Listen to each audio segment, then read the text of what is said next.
24 hours a day, 7 days a week, 365 days a year, around the globe, there is an unrelenting war going on, a campaign to subdue the human mind. And the vast majority of the people who are being targeted are completely unaware this is going on. Are you prepared? Do you have the tools necessary to fight back, to recognize when your enemy is right in front of you? Sadly, most of the world does not. Over at the Florida Maquis Patreon channel, for $1, we talk about these tactics. We explain these tactics in detail. This is what my job was in the military. I wasn't a door kicker. I wasn't a super soldier. I wasn't a sniper. I wasn't one of these Delta Force guys. My job was the human mind and understanding what makes it tick. Now, unfortunately, one of the greatest minds, the greatest conservative voices of the last 10 years has succumbed to this because he would not recognize fundamental truths of psychology or even acknowledge that there was a war going on. See, Mike Tyson once said, everybody you fight is not your enemy, and everybody that helps you is not your friend. And a man who is friendly with everyone is an enemy to himself. Now, who is that conservative voice that I'm speaking of?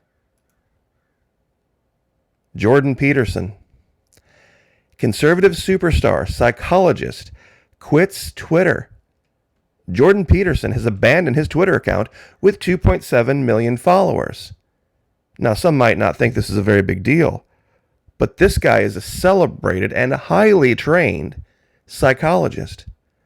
For this guy to say the only way I can have any personal peace is to not even participate in Twitter shows that he has a giant soft underbelly, a huge piece of armor missing.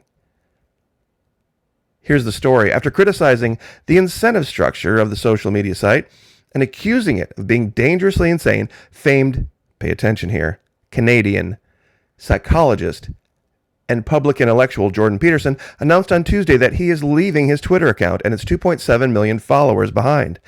He has also committed to writing an article on the mechanisms of Twitter's pernicious influence on its users.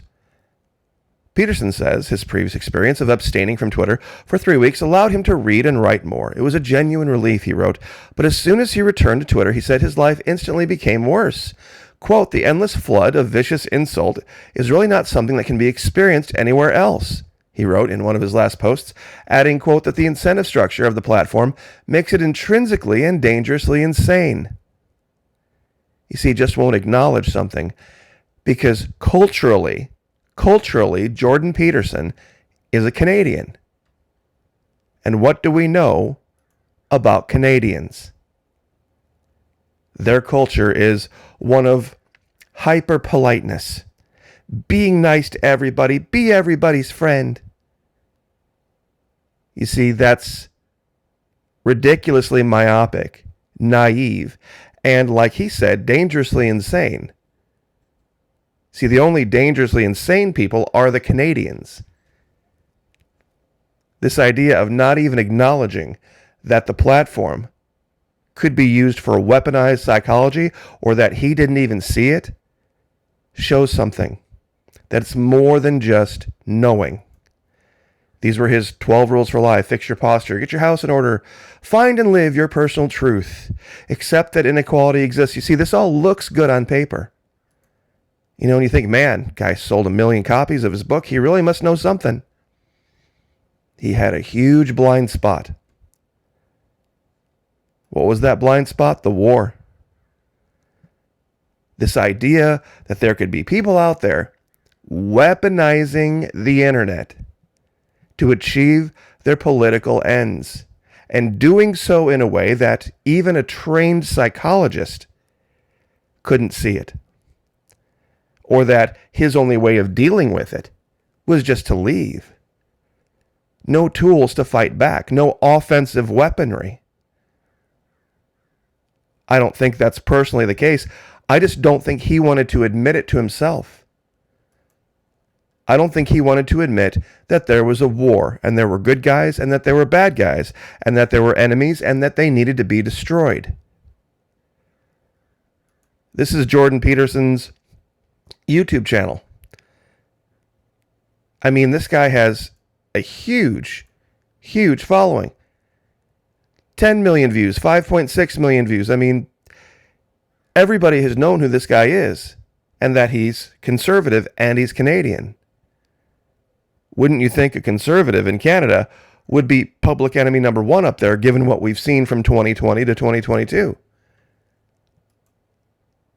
But this final quote from Mike Tyson wraps this all up in a nice, neat bow. Social media, modern internet social media, made y'all way too comfortable with disrespecting people and not getting punched in the face for it. You see, we technically had a social media of our own before the internet. It's called gossip. And people would talk, and word would get around. You'd say something bad about somebody in a group, and then somebody in that group told someone else, and eventually got around to that person, and eventually things got settled in the real world. But this whole hiding behind and then making pronouncement and no accountability, that's what Mike Tyson's talking about. But he understood as a fighter that there's a war out there, and it wasn't his job to be friends with everybody or to try to make anyone and everyone be friends with him. See, you wouldn't think Mike Tyson versus Jordan Peterson, who would you listen to for life advice? You think, oh, Jordan Peterson, he's a psychologist. Mike Tyson, man, he's been in trouble with the law and all this other stuff. In this particular case, in this particular instance, Mike Tyson has a lot more wisdom for dealing with the real world than Jordan Peterson does. Because if Twitter made him quit, if that's all it took, my goodness, he was a much bigger coward than we all thought he was.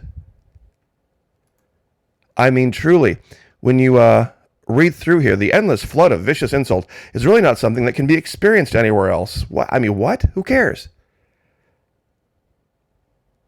He wrote a book saying 12 Rules for Life and an Antidote to Chaos. And the reason anybody knows who he is because of this dangerously insane platform that he used to vault himself to, worldwide fame. Welcome to the dance, Jordan Peterson. I get called names every day. But a trained psychologist, this guy has a master's. I believe he actually has a doctorate, in psychology. That he couldn't recognize this or see this shows that it's more than just basic psych, basic sociology. He hasn't learned to armor his mind. Or, heaven help a Canadian, go on offense and use techniques that would keep people from coming after you. Because sometimes you find the biggest bully in the room and you go punch him in the mouth. All of the other little bullies that might have fed off of the bigger bully, they kind of scurry away. Now, on the other side of the spectrum, courage beyond measure. The First Lady today in our live, talking about her war against cancer, and while she was battling cancer and her husband was going to the chemo with her, the left from DC and legacy media was down in the state 2020, 2021 trying to destroy Governor DeSantis, knowing he couldn't respond because he was dealing with the issues with his wife. The grace, the strength, the beauty, the fortitude, what's happening right now in governance in Florida is truly, truly breathtaking. Absolutely breathtaking. We have a direction that we're going, and it is not the direction of any other state that I can see. And to give one final example of this in this video, 17 May 2022. This will show you how insane the left is right now. Biden will ease sanctions on Venezuela for Maduro commitment to dialogue with random guy named Juan Guaido. Now listen to this. Now who remembers the video that I did back 6 March where they finally acknowledged President Nicolas Maduro? High alert, Joe Biden administration now been government lied to American people for a decade is the title of the video. Well, now today, listen to this. The Biden administration, now this is the Miami Herald article. The Biden administration will ease sanctions on, once again, President Nicolas Maduro in Venezuela in exchange for a commitment from the government to dialogue in Mexico City with Venezuela's opposition movement. Sources familiar with the matter told McClatchy and the Miami Herald, marking a turning point in Washington's pressure campaign on Caracas.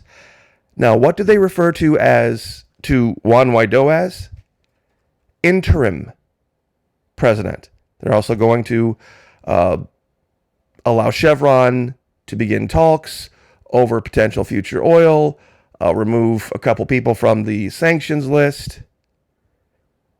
Here they say Maduro walked away from talks with the Venezuelan opposition last fall, all but collapsing the fragile diplomatic effort. The country's democratic leader, Juan Guaido, whose movement has faltered over the past year, has rested his negotiating position on continued U.S. sanctions. Quote, and this is from the Biden administration, it is very important to stress that this was done in coordination with the interim president, Juan Guaido, to move the talks forward. It is bizarre. So now they have President Nicolas Maduro and interim President Guaido. How does this... I can't even explain the psychology of somebody that could literally do this and try to make this dance that somehow you're going to make the actual president, the sitting president of a country, go dialogue with the person that you're saying is, well, kind of the Democratic interim president in Mexico City to talk about who should... Seriously, this is exactly what... Jordan Peterson is right. He's absolutely right. Dangerously insane, mentally ill. It's absolutely right what these leftists are. But that doesn't mean you run. You point it out. You point it out. And you put it on blast. I mean, I'll give you this article. It's absolutely crazy. Miami Herald. Oh, and I brought up this page, this search page. Just go to Google, U.S. officials travel to Venezuela, and then type in President Nicolas Maduro from 5 March. New York Times, Reuters, Seattle Times, Washington Post all refer to Maduro as President Nicolas Maduro. All of them. But now they're saying that there's going to be some dialogue with this Guaido guy, and they're trying to give him some pseudo presidential... I can't even do it. It's just bizarre. Absolutely bizarre. So anyway, but some real major events are happening now. And people are going to have to wake up and just acknowledge it's going to be about more than just the beans, the bullets, and the Band-Aids as far as prepping goes. You have to have your mind in order. And unfortunately, people are going to have to acknowledge that sometimes offensive psychological operations are going to be necessary. Because you can't just sit and play defense. Just acknowledging that they're out there, well, that's one step. Just acknowledging that the war exists is a huge step. But to play like you can be friendly with everyone, if you can just all get along, ask Jordan Peterson how well that works out. One of the world's premier psychologists has quit Twitter because he just can't handle it. Anyway, love to have you over there. $1 US. God bless, like, share, subscribe. We'll see you guys next time.